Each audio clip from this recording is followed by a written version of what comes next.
ఇప్పుల అనంత గారు ఈ నియోజకవర్గాన్ని రక్షించండి అని టైప్లో మాట్లాడే ధోరణి చూస్తుంటే దెయ్యాలు వేదాలు వర్ణించినట్టుగా ఉంది. ఈ అభివృద్ధి అభివృద్ధి అంటున్నావు, అభివృద్ధి అంటే ఏంటి తెలుసా? నీకు 5 సంవత్సరాలు మేము సవాలు విసురుతున్నాం. నీ అభివృద్ధి చూపించు. 2014-19 వరకు మేము చూపిస్తాం. కానీ ఉట్టికాకినోడి ఏదో స్వర్గానికి ఎగినట్టుగా నువ్వు పెద్ద ఆయన మాట్లాడడానికి నీకు అర్హత లేదు. నువ్వు 5 సంవత్సరాలు ఏ డెవలప్మెంట్ మీరు చేయలేదు. ఒక రోడ్డు వేసావా, ఒక కాలువ కట్టావా, ఆ కాలు పట్టుకుని నమస్కరించుకుంటూ వెళ్ళిపోతే నువ్వు ఇక్కడ ఏంటయ్యా? మాజీ ముఖ్యమంత్రి గారిన చంద్రబాబు నాయుడు కూడా నీకే కాదు, నీ నాయకుడికి కానీ నీకు కానీ ఎవరు ఇక నవ్వులాట్లేదు. ఇక్కడ 7 రోజులు వచ్చాయి.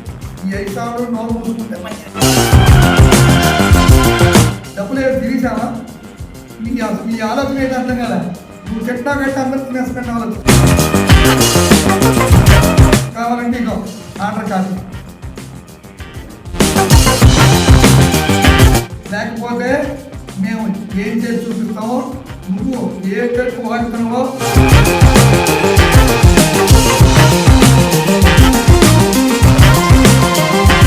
నిన్న వైసీపీ నాయకుడు మండల పార్టీ అధ్యక్షుడు ఇప్పుల అనంత గారు మా పెద్ద ఆయన మాజీ మంత్రివర్యులు ఎమ్మెల్యే గారు అయిన కిమిడి కళా వెంకటరావు గారిని అభివృద్ధి చెయ్యండి, ఈ నియోజకవర్గాన్ని రక్షించండి అని టైప్లో మాట్లాడే ధోరణి చూస్తుంటే దెయ్యాలు వేదాలు వర్ణించినట్టుగా ఉంది.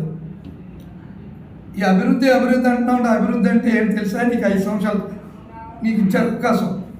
జగన్మోహన్ రెడ్డికి ఆ కింద వాళ్ళకి ఏ కింద నువ్వు వస్తావు తెలియదు, కానీ ఏదో కింద వాళ్ళందరికీ కూడా కలిపి మేము సవాలు విసురుతున్నాం. నీ అభివృద్ధి చూపించు. 2014-19 వరకు మేము చూపిస్తాం. 2019 నుంచి 24 వరకు చూపించు. అంతేగాని ఉట్టికాకినోడి ఏదో స్వర్గానికి ఎగినట్టుగా నువ్వు పెద్ద ఆయన మాట్లాడడానికి నీకు అర్హత లేదు. నీ స్థాయి ఏంటి? ఆయన మాట్లాడవలసిన అవసరం నీకు లేదు. ఆయన పైన మాట్లాడడానికి కూడా పేరెత్తడానికి కూడా నీకు అర్హత లేదు. అటువంటి అర్హత లేని వాడు నువ్వు నియోజకవర్గ స్థాయి దాటి రాష్ట్ర పార్టీ అధ్యక్షుడు, మాజీ మంత్రివర్యులు, ఇక్కడ మీ సత్యబాబు మీద గెలిచిన వాళ్ళు ఎక్కడి నుంచో వచ్చి గెలిచి ఏదో చేశారంట. ఏం చేయాలి? నువ్వేం చేసావు చెప్పు. మేము చెప్తాం, చూస్తాం. నీ అభివృద్ధి చెప్పు, మా అభివృద్ధి చూపిస్తాం. దానికి నువ్వు సిద్ధమేనా? అలాగే నువ్వు ఎట్టి పరిస్థితుల్లో కూడా అప్పుడప్పుడు వాగుతున్నావు. ఒకసారి అంతకుముందు వాగితే దానికి తగ్గట్టు కౌంటర్ ఇచ్చావు. ఇదే చివరి కౌంటరు. మళ్ళీ వాగితే బాగుండదు. ఒకరు వాగితే నువ్వు వాగకూడదు తప్ప నీకు సమాధానం ఇవ్వాల్సిన అవసరం మాకు లేదు. నువ్వు 5 సంవత్సరాలు ఏ డెవలప్మెంట్ మీరు చేయలేదు.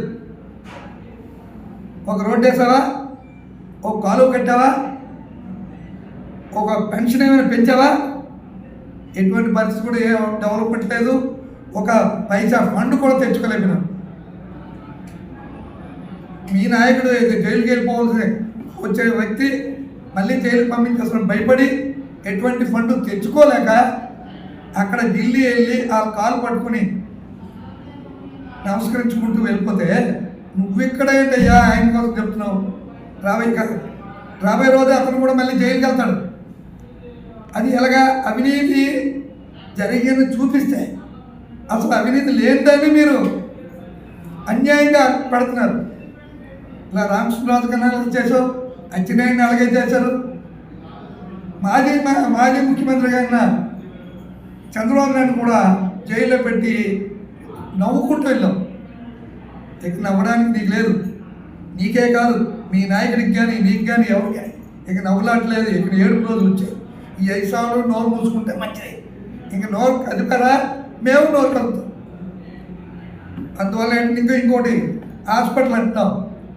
హాస్పిటల్ 50 పడగల హాస్పిటల్ మేము కట్టాం. నీ పేరుందా చూడు, 36 పడగలది. అది 50 చేసాం. ఇప్పుడు 100 పడగలు కూడా శాంక్షన్ తెచ్చాం. అయితే డబ్బులు ఏదో తిరిగిసావా? నీ ఆలోచన ఏంటి అర్థం కదా. నువ్వు చెట్టా కట్టి అందరూ తినేసుకుని ఆలోచిస్తున్నావు. మీరు తింటే తినండి, కానీ మేము తిన్నామని చెప్తే మాత్రం ఒప్పుకో. రుజువు చేసుకో. ఇదిగో నీకు కావాలంటే ఇగో ఆర్డర్ కాపీ, ఎన్ని కోట్లు వచ్చిందో చూసుకో. నీకు కావాలంటే పత్రికాముఖంగా మేము ఇస్తాం. ఈ ప్రతులు నువ్వు చదువుకో, నీకు ఎలాగ చదవచ్చు కదా, నువ్వు పేలవచ్చు కదా, దీన్ని చదివి ఎలా పేలుతావో పేలవో చూసుకో. అది నేను నిర్ణయం పిలిచాం.